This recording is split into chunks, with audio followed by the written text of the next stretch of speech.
اس میں جو حکمت مضمر ہے اس کی طرف توجہ نہیں کی گئی۔ یہ مضمون کہ دنیا کی زندگی جو ہے کھیل ہے، تماشا ہے اور یہ دھوکے کی ٹٹی ہے، اس اعتبار سے کہ اگر دنیا مطلوب و مقصود بن جائے اور آخرت سے غافل کر دے تو بل حیات الدنیا الا متاع الغرور، دنیا کی زندگی پھر دھوکے کا سامان ہے، دھوکے کے سامان کے سوا کچھ نہیں۔ آپ کو اپنی اصل منزل، اپنا اصل گھر، اپنا اصل وطن بھول گیا۔ کوئی شخص آ کر کسی غریب الوطنی کی کیفیت میں کسی جگہ گیا ہے حالت مساورت میں اور اپنا گھر بھول جائے تو معلوم ہوا کہ وہ بہت ہی بد نصیب ہے۔ تو دنیا اگر اس طریقے سے اپنے اندر کسی انسان کو جذب کر لے، متوجہ کر لے کہ اصل جو اس کی زندگی ہے، جیسا کہ سورہ عنکبوت میں ہم پڑھ چکے ہیں کہ دنیا کی زندگی تو وما هذه الحیات الدنیا الا لهو ولعب وان الدار الاخرۃ لہی الحیوان لو کانوا یعلمون، یہ دنیا کی زندگی تو کھیل کود اور تماشے کے سوا کچھ بھی نہیں۔ اصل زندگی جو ہے وہ تو آخرت کے گھر کی زندگی ہے، کاش کہ انہیں معلوم ہو۔ تو اگر تو حیات دنیاوی اس معنی میں انسان کو آخرت سے غافل کر دے تو اس سے بڑا دھوکے کا سامان کوئی نہیں۔ اس معنی میں بہت سی جگہوں پر قرآن مجید میں یہ مضمون آیا ہے، بلکہ لہو و لعب یا لعب اور لہو دونوں ترکیبوں کے ساتھ، پہلے لہو اور پھر لعب یا پہلے لعب اور پھر لہو، دونوں ترتیبوں کے ساتھ یہ کئی مرتبہ قرآن مجید میں یہ مضمون آیا ہے۔ لیکن جس شان سے یہاں آیا ہے اور پھر اس پر جو اضافہ ہے، اس پر میں پھر عرض کر رہا ہوں کہ میں سمجھتا ہوں کہ یہ قلت تدبری ہے کہ لوگوں نے غور نہیں کیا کہ یہ الفاظ آ رہے ہیں کس ربط کے ساتھ آ رہے ہیں۔ جان لو اعلمو، یہ دوسری آیت ہے سورہ مبارکہ کی جو اس فعل امر سے شروع ہو رہی ہے۔ اعلموا ان اللہ یحیی الارض بعد موتہا، وہ آیت ہم پڑھ چکے ہیں، آیت نمبر 16۔ اور ہم نے جو حصے کیے ہیں، جو تجزیہ کیا ہے، اس میں جو چوتھا حصہ تھا وہ جو اسی آیت سے پہلی آیت سے شروع ہو رہا ہے، یہاں یہ پانچواں حصہ اس آیت سے شروع ہو رہا ہے۔ اعلموا انما الحیات الدنیا لعب ولہو وزینۃ وتفاخر بینکم وتکاثر فی الاموال والاولاد، جان لو کہ یہ دنیا کی زندگی تو بس یہی کچھ ہے کہ کھیل ہے، کچھ لذت حاصل کرنا ہے، کچھ زینت اور بناؤ سنگھار ہے، کچھ آپس میں ایک دوسرے پر فخر کرنا ہے، اور کچھ مال اور اولاد کو زیادہ سے زیادہ حاصل کرنے کی کوشش ہے۔ یہ گویا کہ پانچ جو ہے الفاظ آئے ہیں، ان پانچوں کو ایک طرح سے رکھ کر بھی مضمون جو ہے بیان کیا جا سکتا ہے، لیکن اس کی جو اصل عظمت ہے وہ اس میں سمجھیے کہ یہ اصل میں حیات انسانی کے پانچ ادوار ہیں جو اسی ترتیب کے ساتھ ہیں۔ ورنہ محاورے میں عام طور پر لہو و لعب کا لفظ آتا ہے، پہلے لہو اور پھر لعب، اگرچہ دوسری ترتیب بھی قرآن میں ہے، لیکن ہم جب عام اردو زبان میں بھی گفتگو کرتے ہیں یا عربی میں بھی اگر محاورے کے طور پر آئے گا تو لہو و لعب، لیکن یہاں پر ترتیب آپ دیکھیے، لعب و لہو و زینۃ و تفاخر بینکم و تکاثر فی الاموال والاولاد۔ انسانی زندگی کے یہ پانچ ادوار ہیں۔ پہلا دور وہ ہے جب کہ زندگی صرف کھیل سے عبارت، کوئی فکر نہیں، کوئی تشویش نہیں، کوئی اندیشہ نہیں، اپنے کھانے پینے کی فکر نہیں، وہ والدین کے ذمے ہے، بھوک لگے گی ماں کھلائے گی پلائے گی۔ بچے کے لیے زندگی صرف کھیل، اللہ یہ کہ تکلیف ہو تو رو لے گا، کوئی احتیاج ہے تو بھی منہ بسورے گا اور وہ والدین جو ہے ان کو اپنی طرف متوجہ کرے گا، باقی اسے کسی اور شے سے کوئی فکر نہیں۔ اور یہ کھیل ابھی خالص معصومانہ کھیل ہوتا ہے، اس میں کوئی وہ جس کو سینشول گریٹیفیکیشن کہا جاتا ہے، کوئی تلذذ نہیں ہوتا، کھیل ہے، معصومانہ کھیل۔ زندگی جو ہے اس وقت عمر کے اس دور میں سوائے اس سے کوئی اور شے جو ہے ان کے ذہن میں نہیں، ان کی سوچ کا، ان کے سارے فکر کا جو مرکز ہے وہ کھیل۔ اعلموا انما الحیات الدنیا لعب۔ اس کے بعد ایک سٹیج آتی ہے جسے آج کل آپ کہتے ہیں ٹین ایجر سٹیج، یہ نہایت خطرناک دور ہوتا ہے انسانی زندگی۔ اب یہاں کھیل صرف کھیل نہیں رہ جاتا، اس میں کچھ نہ کچھ تلذذ شامل ہوتا ہے، کوئی سینشول گریٹیفیکیشن آتی ہے۔ اسی عمر میں پھر جو ہے آدمی بہت سی غلط قسم کی آوارگیوں کے اندر بھی مبتلا ہو جاتا ہے۔ یہ دوسرا مرحلہ لہو، یہ لعب کے بعد لہو ہے۔ اب یہ صرف معصوم کھیل نہیں ہے بلکہ اس میں کچھ اور ایلیمنٹ بھی شامل ہیں۔ تیسری سٹیج آتی ہے زینہ، بناؤ سنگھار۔ یہ جب بھی کوئی 18 19 20 برس کا کوئی سجیلا جوان ہوگا یا اسی طریقے سے خاص طور پر لڑکیاں ہوں گی، ان کے لیے جو ہے سب سے زیادہ جو چیز ان کے ذہن پر سوار ہوتی ہے یہ کہ بالکل جو بھی فیشن کے مطابق لباس ہونا چاہیے، فیشن کے مطابق جو ہے وضع قطع ہونی چاہیے۔ اب اگر تنگ جو ہے موری کی پینٹس کا رواج ہو گیا ہے تو وہ جو ہے کسی طریقے سے بھی وہ چوڑے موری والا جو ہے وہ پینٹ پہننے کو تیار نہیں ہوگا، اور اگر کوئی رواج ہو گیا ہے چوڑے قسم کے پائچوں والی پتلون کا تو وہ دوسری نہیں پہنے گا۔ اس میں بناؤ سنگھار زینت، یہی گویا کہ ان کی سوچ، ان کے فکر، ان کی ساری جو احساسات ہیں، ان کی ساری نفسیات کے اندر سب سے نمایاں شے یہ ہو جائے۔ چوتھا دور آتا ہے وَالتَّفَاخُرُ بَيْنَ، اب یہ دور ہے اصل میں کہ جس کو آپ کہیں گے کہ 25 تقریباً عمر سے لے کر اور 35-40 کی عمر تک، اس میں اصل شے ہوتی تفاخر۔ اب یہ ہے کہ انسان جو ہے فخر میں ایک دوسرے میں آگے نکل جائے۔ فخر مختلف چیزوں پر ہوگا، وہ فخر علم پر بھی ہو سکتا ہے، وہ فخر اپنے زہد اور عبادت گزاری پر بھی ہو سکتا ہے، وہ فخر دولت پر ہو سکتا ہے، مال پر ہو سکتا ہے۔ جیسے کہ آپ کو معلوم ہے پٹھانوں کے ہاں یہ بات مشہور ہے کہ اب اگر جو بھی ان کا مد مقابل ہے اس کے گھر پہ اگر کار آ گئی ہے نئے ماڈل کی،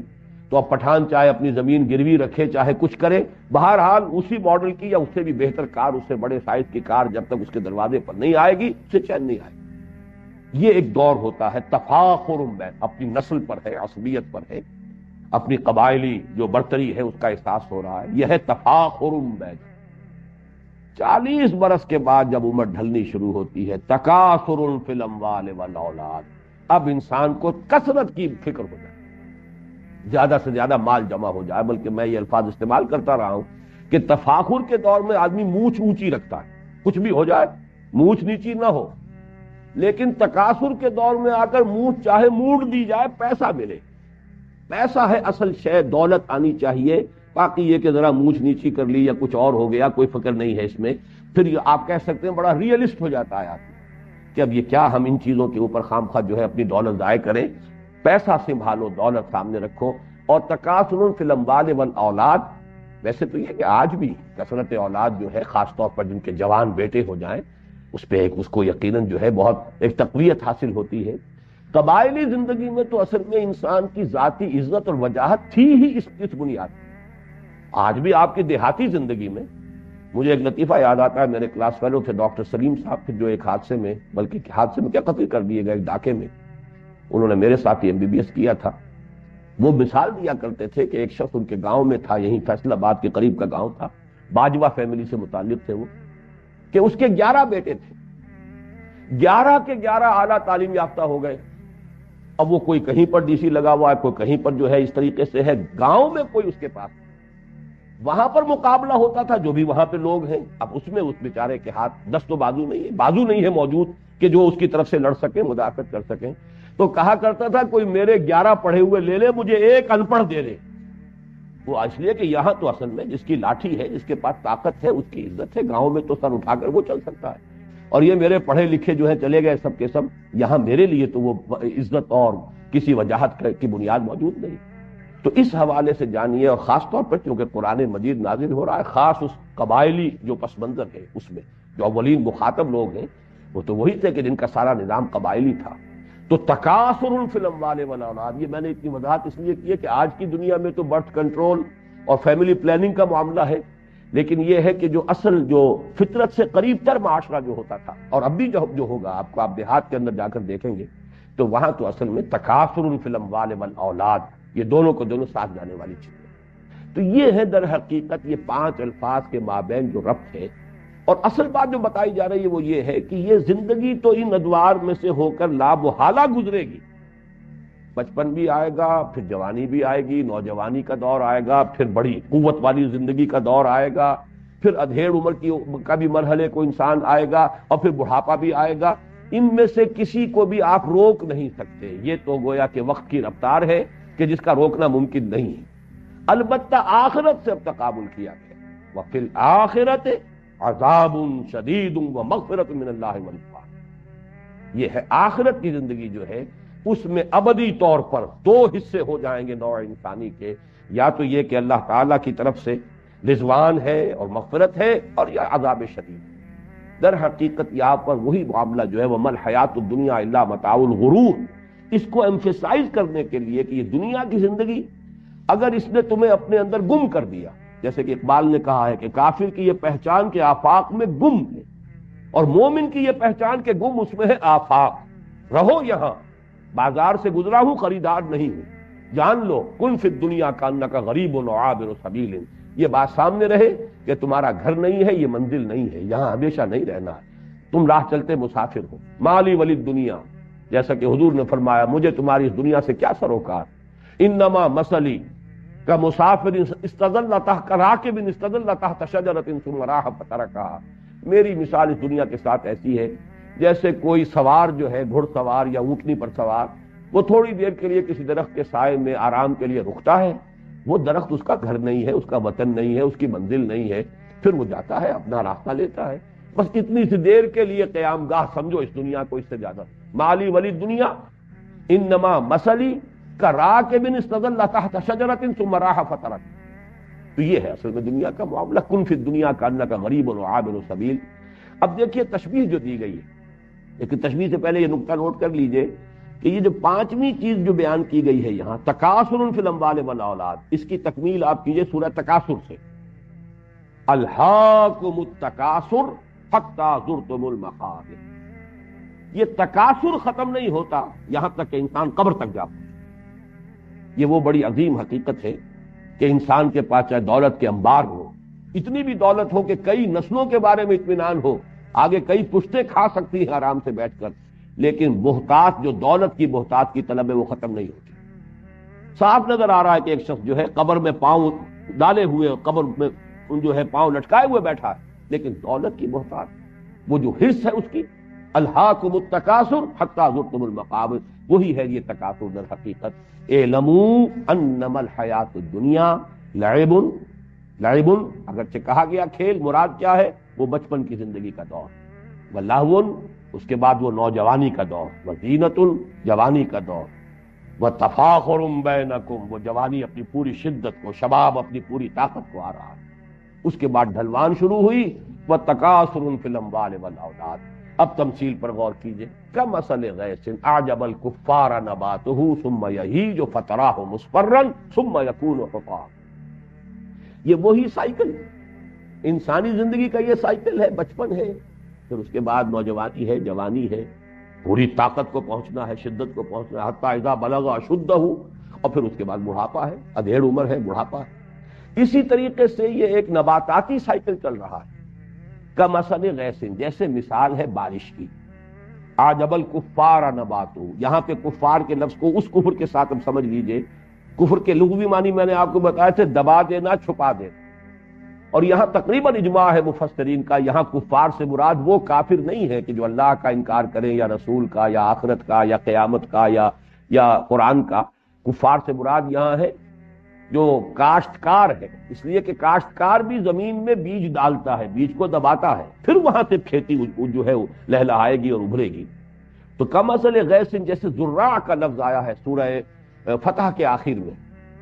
زراع اعجب یعجب الزراع، جس کو کہ جب بارش ہوتی ہے اور کھیتی جو ہے اپنی سوئی نکالتی ہے اور وہ چھوٹی چھوٹی سی پتیاں سامنے نمودار ہوتی ہے تو کاشتکار کا دل باغ باغ ہو جاتا ہے۔ وہاں پر بھی یہ لفظ آیا تو فرمایا کمثل غیث اعجب الکفار نباتہ، بارش سے جو نباتات کا جو ظہور ہوا اس سے وہ کاشتکار کا دل باغ باغ ہو جاتا ہے، ثم یہیج، پھر وہ اپنی پوری قوت پر آتی ہے وہ کھیتی۔ حاجہ یہیجو جو ہے یہ آتا ہے کسی چیز کے جوش مارنے کے لیے، چنانچہ کہا جاتا ہے حاجت دم، خون نے جوش مارا، حاج الفحل، نر اونٹ جو تھا وہ جوش میں آیا، بفر گیا، حیجت یا حیجت الشر والحرب والبعیر، کسی شے کو جوش دلانا، یہ حیج یحیج تحییجا آتا ہے۔ اسی کو نوٹ کیجئے کہ ایک لفظ اردو میں مستعمل ہے، اس کا مادہ حیجان، حیجان کی کیفیت، حیجانی کیفیت، یہ حاجہ یہیجو سے لفظ حیجان ہے، یہ جو ہماری ادبی جو لٹریری اردو ہے بہرحال اس کے اندر بہت معروف ہے۔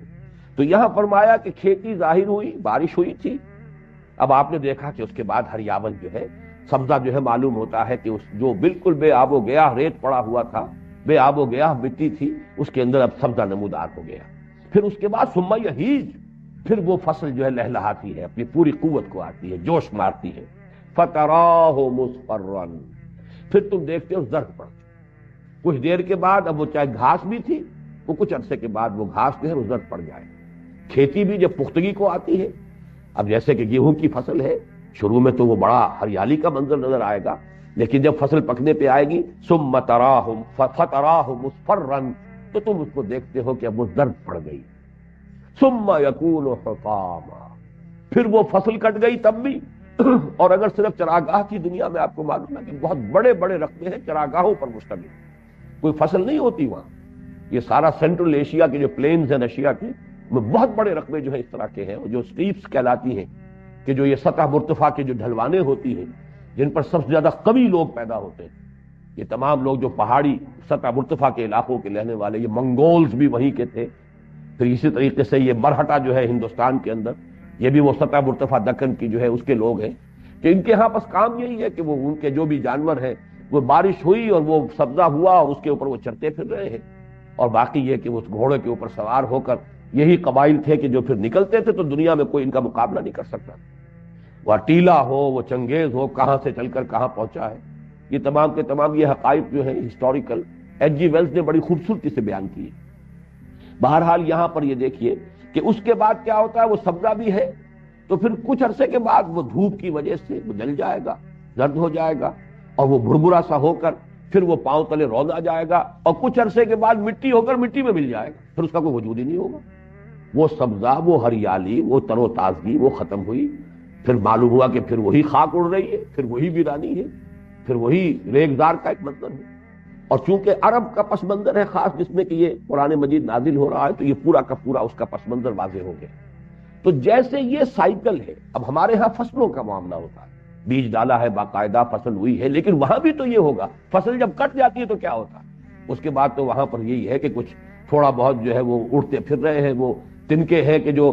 توڑی کے تنکے ہیں، توڑی بھی اگر فرقی جمع کر لی گئی ہے تو کہیں کہیں جو اس کے باقیات و صالحات ہیں وہ ہے، ہوا انہیں لیے پھر رہی ہے. اب وہ منظر خوشنما نہیں رہا. یہ سائیکل ہے نباتاتی جو اس دنیا میں چند مہینوں کی سائیکل ہوتی ہے.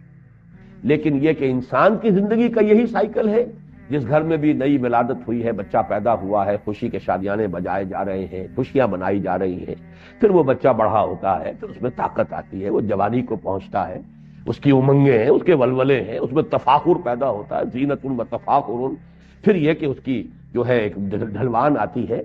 اب چہرے پر بھی زردی آتی ہے، فتراہ مصفرا، چہرے پر جھریاں پڑ رہی ہیں، بال جو ہے سیاہ نہیں رہے، سفید ہو گئے ہیں، ہو کہ آخر کار بڑھاپا آئے گا، موت آئے گی، اور وہ قبر میں اتار دیے جائیں گے، اور کچھ عرصے کے بعد مٹی ہو کر مٹی میں مل جائیں. تو یہ ہے وہ سائیکل، ہیومن لائف سائیکل، اور یہ ہے وہ نباتاتی سائیکل جو ہے بوٹینیکل سائیکل. ان دونوں میں بڑی گہری مناسبت ہے، اور اس آیت کریمہ کا جو اصل حسن ہے معنوی وہ اسی میں مضمر ہے کہ یہ سٹیجز ہیں. اعلموا انما الحیات الدنیا لعب ولہو وزینۃ وتفاخر بینکم وتکاثر فی الاموال والاولاد کمثل غیث اعجب الکفار نباتہ ثم یہیج فتراہ مصفرا ثم یکون حطاما. یہ ہونا ہے ہر ایک کے ساتھ، بادشاہ کے ساتھ بھی ہونا ہے، فقیر کے ساتھ، گدا کے ساتھ بھی ہونا ہے، محلوں میں رہنے والوں کے ساتھ بھی ہونا ہے، جھوپڑیوں والوں کے ساتھ بھی ہونا ہے. ان کی بھی زندگی بالآخر ختم ہوگی، وہ بھی مٹی ہو کر مٹی میں ملیں گے، ان کی بھی زندگی ختم ہوگی اور یہ بھی مٹی میں ہو کر مٹی مل جائیں گے. لیکن وفی الآخرۃ عذاب شدید ومغفرۃ من اللہ ورضوان، وہاں ہے دوام مستقل. وہ جو انجام آئے گا آخرت میں یا تو پھر عذاب ہے بہت سخت، وفی الآخرۃ عذاب شدید ومغفرۃ من اللہ ورضوان، اور پھر دوسری شکل ہے اور مغفرت اللہ کی طرف سے اور اللہ کی رضا. وَمَا الْحَيَاةُ الدُّنْيَا إِلَّا مَتَاعُ الْغُرُورِ، اور دنیا کی زندگی سوائے دھوکے کے سامان کے کچھ نہیں. یہاں البتہ میں یہ چاہتا ہوں کہ یہ حقیقت آپ کے سامنے رہے. حدیث نبوی جو ہے حضور نے فرمایا الدنیا مزرعۃ الآخرہ، دنیا اس اعتبار سے تو دھوکے کا سامان ہے اگر یہ آپ کو غافل کر دے. اگر آخرت آپ کی منزل مقصود کے طور پر مستحضر رہے تو دنیا کا ایک ایک لمحہ بہت قیمتی، اس لیے کہ اسی سے آخرت بنانی. الدنیا مزرعۃ الآخرہ، دنیا آخرت کی کھیتی ہے. یہاں بوؤ گے تو وہاں کاٹو گے، یہاں اگر بویا ہی کچھ نہیں تو کاٹو گے کیا، فصل کہاں سے ملے گی. اس اعتبار سے زندگی جو ہے وہ بہت قیمتی شے ہے، یہ لائبلٹی نہیں ہے، بہت بڑا ایسٹ ہے. اس حوالے سے اگر آخرت سامنے رہے اور مقصود و مطلوب وہ ہو، لیکن اگر اس دنیا نے اس طرح آپ کو غافل کر دیا، اپنے اندر گم کر دیا، پھر وہ اقبال کا شعر سنا رہا ہوں، کافر کی یہ پہچان کہ آفاق میں گم، مومن کی یہ پہچان کہ گم اس میں ہے آفاق، رہتا ہے دنیا میں لیکن دنیا کا باسی ہے نہیں، دنیا کا طالب ہے نہیں، دنیا اس کی جس کو کہا مبلغ علمہم، ان کے علم کا مبلغ جو ہے وہ یہ دنیا نہیں ہے، وہ جانتے ہیں کہ ہماری منزل جو ہے وہ تو آخرت ہے، ہم وہاں جا رہے ہیں، یہ تو ایک عارضی سفر، عارضی قیام گاہ ہے۔ اگر یہ کیفیت ہے تو پھر ایک ایک لمحہ بہت قیمتی ہے، اسے امر بنایا جا سکتا ہے، اس سے اگر صحیح استفادہ کیا جائے تو وہ حدیث ذہن میں رکھیں، الدنیا مزرعۃ الآخرہ۔ اب اگر یہ حقیقت واضح ہو گئی تو اب فرمایا سابقوا الی مغفرۃ من ربکم وجنۃ عرضھا کعرض السماء والارض۔ سابقوا باب مفاعلہ سے ہے مسابقت، سبقہ آگے بڑھ جانا، استبقہ آگے نکلنے کی کوشش کرنا، یہ باب استفعال ہو جائے گا، استباق، لیکن باب مفاعلہ مسابقت، دوڑ لگانا، ایک دوسرے سے آگے نکلنے کی کوشش کرنا۔ یہ لفظ بہت اہم ہے کہ تم دنیا کے طالب بن جاتے ہو تو دنیا میں ایک دوسرے سے آگے نکلنے کی کوشش کرتے ہو، دولت میں آگے بڑھ جاؤ، تفاخر بینکم وتکاثر فی الاموال والاولاد۔ اب اگر آخرت منزل مقصود بن گئی تو اس کے لیے بھی دوڑ لگاؤ، اس کے لیے بھی ایک دوسرے سے آگے نکلو۔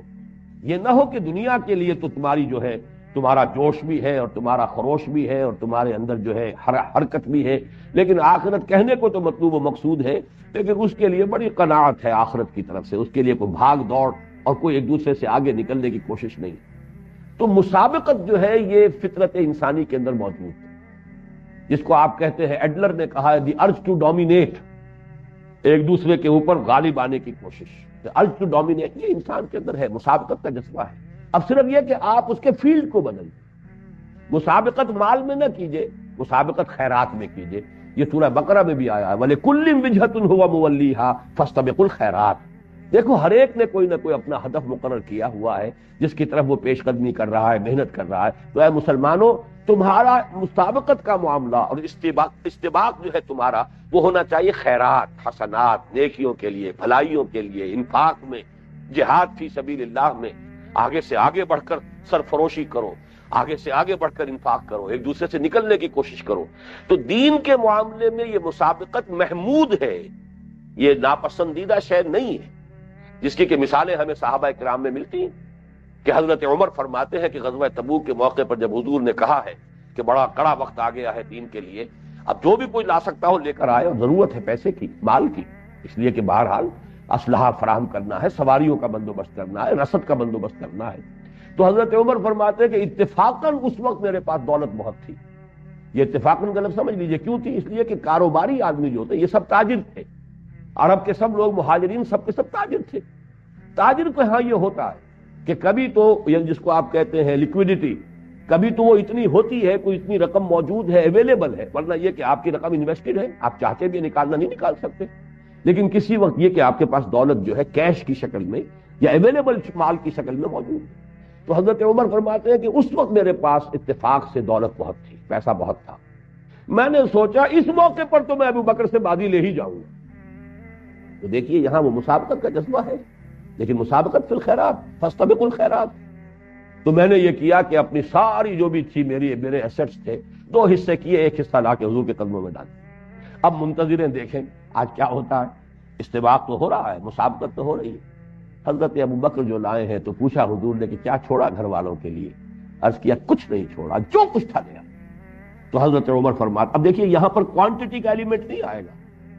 جو کچھ تھا لے آئے، چاہے وہ کم ہو، اس کی کوئی ہمیں اس کی تفصیل نہیں معلوم کہ کتنا کچھ لائے تھے اور حضرت عمر کتنا لائے،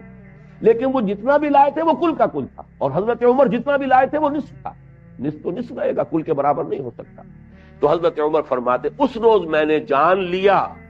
کہ ابو بکر سے آگے بڑھنا ممکن نہیں، رضی اللہ تعالی عنہما۔ تو یہ ہے اصل میں فاستبقوا الخیرات، سابقوا، دوڑو، آگے نکلو۔ اور اس کی بڑی پیاری حدیث بھی موجود ہے، حضور نے فرمایا دیکھو دنیا میں اس کو دیکھا کرو جو تم سے پیچھے ہو، اور دین میں اس پر نگاہ رکھو جو تم سے آگے ہو، اس لیے کہ جو آگے ہے دین میں اس کو دیکھو گے تمہارے اندر بھی جذبہ ابھرے گا، یہ اگر اتنی کچھ کر رہا ہے میں بھی کر سکتا ہوں، میری ہی طرح کا انسان ہے۔ اور اگر جو پیچھے ہے دین میں اس کو دیکھو گے تو سمجھو گے میں جو کر رہا ہوں بہت کر رہا ہوں، اس لیے کہ اس نے تو یہ بھی نہیں کیا، میں نے تو یہ کچھ تو کر لیا، تو اس سے آپ کی ترقی رک جائے گی۔ دنیا میں اگر آگے والے کو دیکھیں گے تو آپ میں جذبہ ابھرے گا کہ آپ دنیا کمانے کے لیے اور مزید محنت کریں، پیچھے والے کو دیکھیں گے تو قناعت پیدا۔ تو دنیا کے لیے قناعت چاہیے، اب اس کا بھی تو گزارا ہو رہا ہے، اس کے بغیر بھی تو کام چل رہا ہے، آخر وہ بھی اسی دنیا میں رہ رہا ہے، تو کیا ضروری ہے؟ جیسے کہ مرزا عبد القادر بے دل کا شعر ہے، بڑا پیارا شعر ہے کہ ہرس قانے نیست بے دل ورنہ درکار حیات آنچما درکار داریم اکثرت درکار میں۔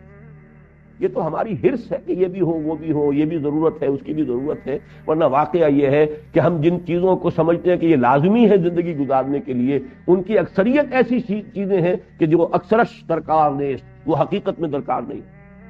تو دنیا میں اس کو دیکھو جو تم سے پیچھے ہے، تاکہ جو بھی تمہیں حاصل ہے اس پہ قناعت پیدا ہو، شکر ادا کرو اللہ کا، اور دین میں اس کو دیکھو جو تم سے آگے ہے، تاکہ تمہارے اندر بھی آگے بڑھنے کا جذبہ۔ سابقوا الى مغفرۃ من ربکم وجنۃ عرضها كعرض السماء والارض،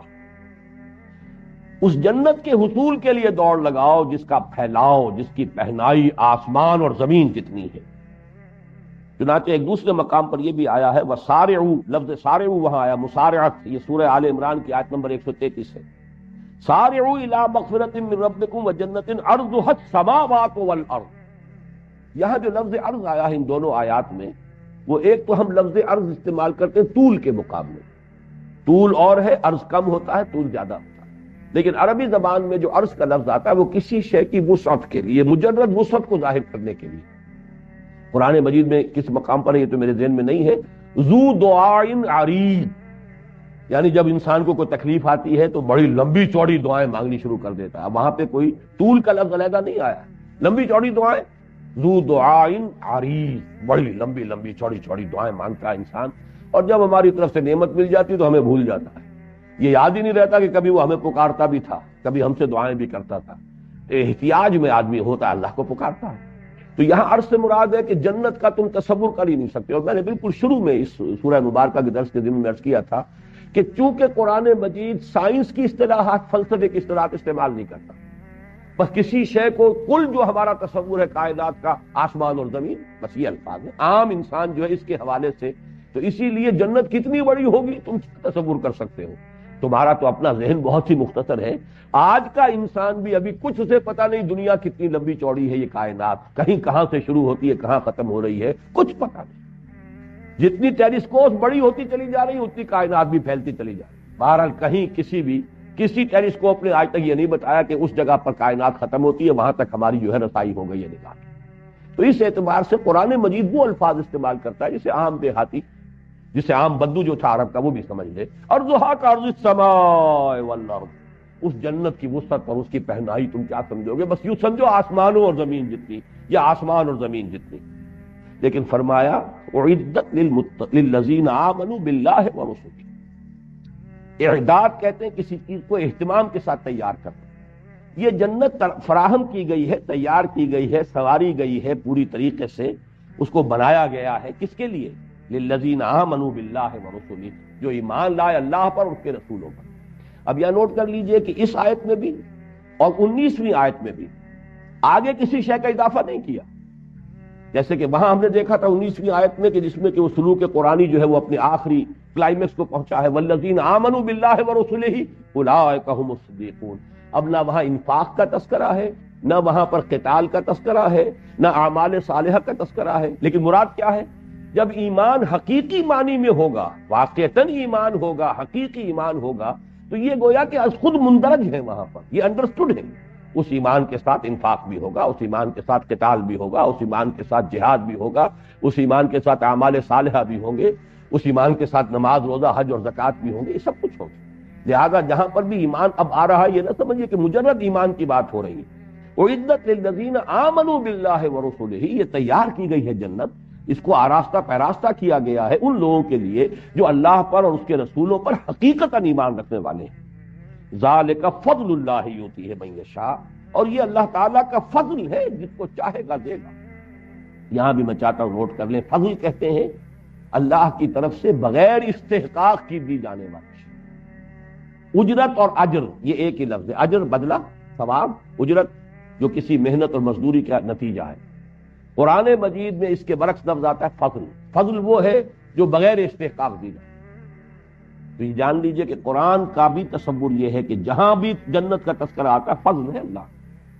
یعنی یہ کہ کوئی انسان مجرد اپنے عمل کے ذریعے سے جنت کا مستحق نہیں بن سکتا جب تک کہ فضل خداوندی اس کی دستگیری نہ کرے۔ چنانچہ یہ حدیث بھی ہے اور متفق علیہ حدیث ہے، صحیح بخاری صحیح مسلم دونوں میں حضرت ابو ہریرہ رضی اللہ تعالی عنہ سے یہ روایت ہے، ان ابی ہریرہ رضی اللہ عنہ قال قال رسول اللہ صلی اللہ علیہ وسلم لن يدخل احدا منکم عمله الجنہ، اور یہ حضور فرما رہے ہیں صحابہ سے، تم میں سے کسی کا عمل اسے جنت میں داخل نہیں کر سکے گا۔ لن يدخل احدا منکم عمله الجنہ، تم میں سے کسی کا بھی عمل اسے جنت میں داخل نہیں کر سکے۔ قالوا ولا انت، کہ میں بارہا کہا کرتا ہوں کہ جس کو بھی اللہ نے اس وقت کی توفیق دی، بڑی جرت سے کا مظاہرہ کرتے ہوئے حضور سے پوچھ لیا، حضور کیا آپ کا بھی معاملہ یہی ہے؟ کیا آپ بھی جنت میں محض اپنے عمل سے کی بنا پر داخل نہیں ہوں گے؟ فرمایا قال ولا انا الا ان يتغمدني الله منه بفضل ورحمہ، میں بھی مجرد اپنے عمل کی بنیاد پر نہیں بلکہ الا یہ کہ اللہ تعالیٰ اپنے فضل اور رحمت سے مجھے ڈھانپ لے، اپنے فضل اور رحمت کے سے ڈھانپ لے گا تو جنت میں داخلہ۔ اب یہ ایک انتہائی بات ہے جو حضور نے اپنے بارے میں فرما دی، لیکن بات سمجھانی یہ ہے کہ کبھی بھی اپنا استحقاق نہ سمجھیے جنت، اپنی امکانی حد تک کام کر کے پھر بھی فضل خداوندی کا ہی یہ معاملہ جو ہوگا، جیسے کہ اہل جنت کا ترانہ نقل ہوا، جب جنت میں داخل ہوں گے تو کہیں گے الحمدللہ الذی ہدانا لہذا، اس اللہ کا شکر ہے جس نے اسے ہمیں یہاں تک پہنچا دیا، اس نے پہنچایا۔ وما كنا لنهتدي لولا ان هدانا اللہ، ہم ہرگز یہاں نہ پہنچ پاتے اگر اللہ ہی ہمیں نہ پہنچائے۔ تو یہ لفظ فضل کے حوالے سے اس بات کو نوٹ کر لیجئے، ذالک فضل اللہ یؤتیہ من یشاء واللہ ذو الفضل العظیم، اللہ بہت بڑے فضل کا مالک ہے۔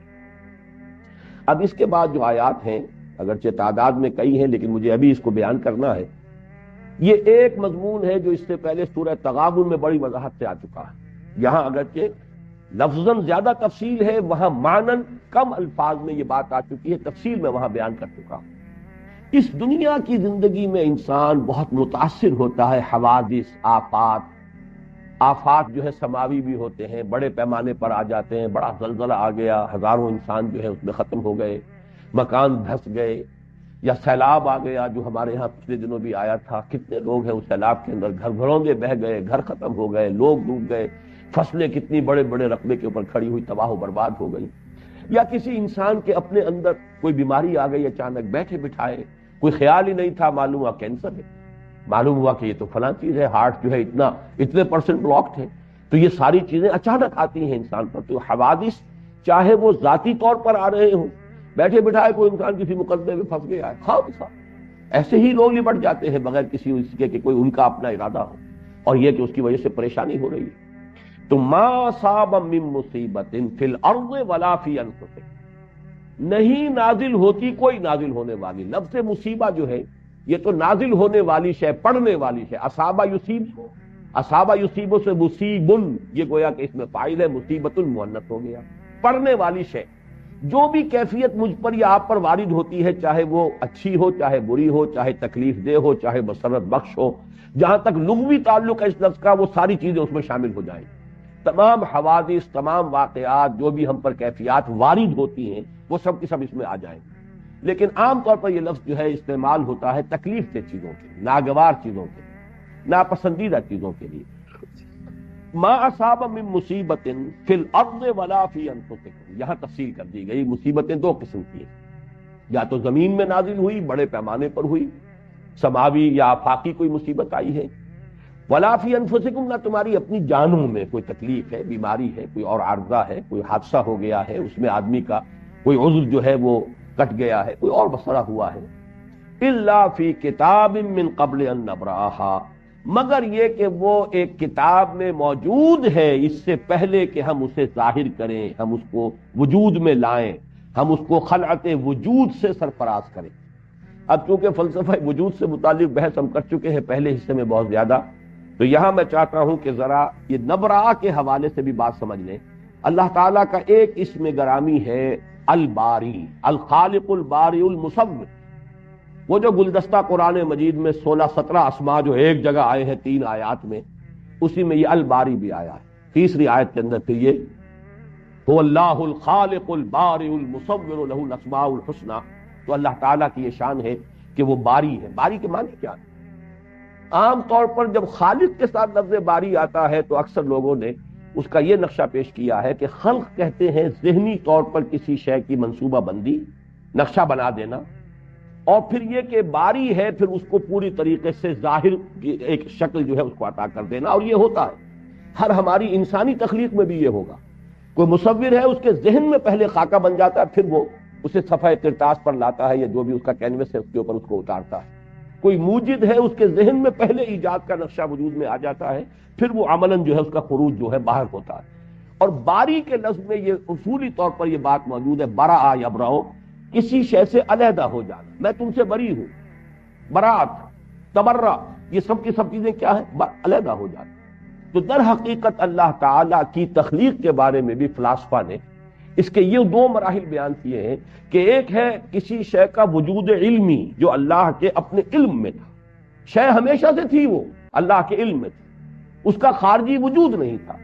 اب وہ وجود میں آئی ہے خارجی طور پر، تو یہ ہے برا یبرؤ، اور اس کے حوالے سے اللہ تعالیٰ باری ہے۔ جو بھی حوادث اس کائنات میں آنے والے ہیں علم خداوندی میں تو پہلے سے موجود ہیں، وہ عالم ما کان وما یکون ہے، جو ہونے والا ہے جو ہوا ہے سب اس کے علم میں ہے۔ تو اس کا گویا کہ جہاں تک وجود علمی کا تعلق ہے وہ تو ہر شے ہمیشہ سے ہے، اللہ کی ذات کے ساتھ اس کا علم، جیسے اللہ کی ذات قدیم ہے ایسے ہی اس کی صفات قدیم ہے، تو اس کا علم بھی قدیم ہے۔ ہر شے کا ایک وجود علمی جو ہے وہ اللہ کی ذات کے ساتھ پہلے سے قائم تھا، اس کو کہا گیا الا فی کتاب۔ کتاب سے مراد ہے اللہ تعالیٰ کا علم، تو اللہ کے علم میں وہ شے پہلے سے موجود تھی، پھر من قبل ان نبرأہا، اب گویا کہ یہ وہاں سے ظاہر ہو رہی ہے۔ اس کو اگر ذرا اس پر بہت زیادہ قیاس تو نہ کیجیے گا، علامہ اقبال کا ایک بہت اونچا شعر ہے وہ میں آپ کو سنا رہا ہوں۔ بضمیرت آرمیدم تو بجوش خود نمائی، بکنارہ برفگندی در آبدار خود را۔ اے اللہ میں تو تیرے اندر، تیرے وجود کے اندر بڑے آرام سے تھا۔ کیا مانوں میں؟ علامہ اقبال جو 1877 میں پیدا ہوئے یا اس سے 9 مہینے پہلے وہ والدہ محترمہ کے رحم کے اندر ان کا جو بھی استقرار حمل ہوا، اس سے لاکھوں کروڑوں برس پہلے بھی تو ان کا وجود اللہ کے علم میں تو تھا نا، کیا اللہ کو معلوم نہیں تھا؟ تو وجود جو ہے اس اعتبار سے وجود علمی جو ہے میرا، بضمیرت آرمیدم، میں تیرے وجود کے اندر تیرے علم میں بڑے آرام میں تھا، مجھے تو کوئی چنتا نہیں، کوئی تشویش نہیں، کوئی فکر نہیں۔ بضمیرت آرمیدم تو بجوش خود نمائی، بکنارہ برفگندی در آبدار خدرا۔ یہ جو تمثیل لائے ہیں کہ جیسے سیپی ہوتی ہے، سیپ، اس کے اندر موتی پروان چڑھ رہا ہے، جب موتی بن جاتا ہے تو سیپ خود کھلتی ہے اور موتی کو باہر پھینک دیتی ہے۔ گویا کہ اس کے وجود میں جو ایک قیمتی شے پروان چڑھ رہی تھی، اب وہ اس کا ظہور چاہتی ہے نا۔ وہ اگر سیپی کے اندر ہی وہ موتی گم رہے تو ظاہر بات ہے اس کا حسن کس نے دیکھا؟ جنگل میں مور ناچا کس نے دیکھا؟ اس سیپی کے اندر اعلیٰ سے اعلیٰ قیمتی سے قیمتی موتی جو ہے وہ پڑا ہوا ہے تو کس نے دیکھا؟ کون اس کے حسن کی تعریف کرے گا؟ تو سیپی خود کھلتی اور کھل کر اور اس میں سے وہ موتی باہر نکلتا ہے، جسے پھر ہمارے غواص جو ہیں وہ جا کر سمندر کی تہہ سے نکال کے لاتے ہیں۔ تو تو نے خود سیپی کی طرح مجھے اپنے وجود سے باہر، یعنی میرا وجود مادی جو ہے، جو اس وقت میں شیخ محمد اقبال، علامہ ڈاکٹر شیخ محمد اقبال ول شیخ نور محمد کے نام سے جو میں اس دنیا میں اس وقت ہوں، تو یہ تو اصل میں تو نے اپنی خلاقی کے ظہور کے لیے اس کائنات کو پیدا کیا۔ جیسے کہ وہ حدیث ہے کہ کنت کنزا مخفیا فاحببت ان اعرف فخلقت الخلق۔ تو اس طریقے سے اس پورے فلسفے کو سمجھ لیجئے، لفظ برا کے حوالے سے یہ پوری حقیقت واضح ہو جائے گی۔ بدقسمتی سے ان چیزوں پر غور کا حق ادا نہیں کیا گیا۔ تو من قبل ان نبراہا، اس سے پہلے کہ ہم اسے ظاہر کریں، اسے وجود بخشیں، یہ تمام چیزیں ہمارے علم قدیم میں موجود تھیں۔ ان ذالک علی اللہ یسیر، یہ تمہیں تو بڑی مشکل بات معلوم ہوگی کہ ساری چیزیں ہی کسی کے علم میں ہو، لیکن تم اللہ کی صفت، جیسے اللہ کے وجود اور ذات کو نہیں سمجھ سکتے، اس کی صفات کو بھی نہیں جانتے۔ واقعہ یہ ہے، جیسا کہ میں شروع میں عرض کر چکا ہوں، صفات کی کیفیت اور کمیت دونوں ہمارے احاطہ ذہنی سے خارج۔ ان ذالک علی اللہ یسیر، یہ اللہ کی بات ہو رہی ہے، تمہاری بات نہیں ہو رہی، یہ اللہ پر بہت آسان ہے. لِكَيْ لَا تَأْسَوْا عَلَىٰ مَا فَاتَكُمْ، نتیجہ یہ ہے جو نکالنا ہے، تاکہ تم افسوس نہ کیا کرو اس پر جو تمہارے ہاتھ سے جاتا ہے. یہ اللہ کی طرف سے حوادث آتے ہیں امتحان کے لیے. تکلیف آ جائے صبر کرو، اللہ کچھ دے دے اس کا شکر ادا کرو. لِكَيْ لَا تَأْسَوْا عَلَىٰ مَا فَاتَكُمْ، یہ نہیں فاتا فوت ہو جانا، یہ تو اردو میں بھی مستعمل ہے. اب فوت ہونا اس معنی میں کوئی موقع تھا ہاتھ سے نکل گیا، کوئی اور شے تھی آپ کے ہاتھ سے جاتی رہی، تو آپ کا عزیز فوت ہو گیا، کوئی بچہ ہے آپ کے سامنے دم توڑ رہا ہے اور آپ بہرحال اس کو کچھ نہیں کہہ سکتے. وَنَحْنُ أَقْرَبُ إِلَيْهِ مِنكُمْ وَلَٰكِن لَا تُبْصِرُونَ، تمہاری نگاہوں کے سامنے ہم لے جاتے ہیں تمہارے محبوبوں کو اور تم کچھ نہیں کر سکتے، دیکھ رہے ہوتے ہو. تو یہ ہے کہ یہ فوت کوئی ہو جائے تو اس پر بھی افسوس نہ کیا کرو. اللہ کی طرف گئی کہاں ہے وہ شے؟ اسی کائنات میں ہے، حالت تبدیل ہوئی ہے، اللہ نے تمہارے امتحان کے لیے ایک صورت پیدا کر دی ہے. لِكَيْ لَا تَأْسَوْا عَلَىٰ مَا فَاتَكُمْ وَلَا تَفْرَحُوا بِمَا آتَاكُمْ، جو کچھ اللہ دے دے اس پر اترایا نہ کرو، اس لیے کہ یہ بھی امتحان کے لیے ہے، یہ بھی بغرض آزمائش ہے. دولت دی ہے تو حساب بھی تو دینا ہوگا. جس کے پاس دولت زیادہ ہے اس کا حساب بہت بھاری ہو جائے گا. جیسے کہ آج کل انکم ٹیکس کے معاملات ہوتے ہیں، زیادہ دولت مندوں کو زیادہ فکر ہوگی انکم ٹیکس کی. اب جن کا جو ہے گزران جو بھی ہے وہ ہینڈ ٹو ماؤتھ جسے آپ کہتے ہیں، ان سے کیا سروکار ہے کسی انکم ٹیکس انسپیکٹر کو یا آفیسر کو؟ تو معلوم ہے کہ وہاں جب حساب دینا ہوگا تو وہاں پتہ چلے گا کہ دنیا کا ایک ایک پیسہ جو ہے، اسی لیے بیلنس شیٹس جب بنتی ہیں تو کیپٹل کو لائبلٹیز کے کھاتے میں ڈالتے ہیں. یہ لائبلٹی ہے، you have to account for it. تمہیں بتانا ہوگا کہ تمہارے پاس یہ سرمایہ تھا، تم نے کیا کیا. تو یہ تو وہ جو 5 سوال بتائے گئے ہیں، لن تزولا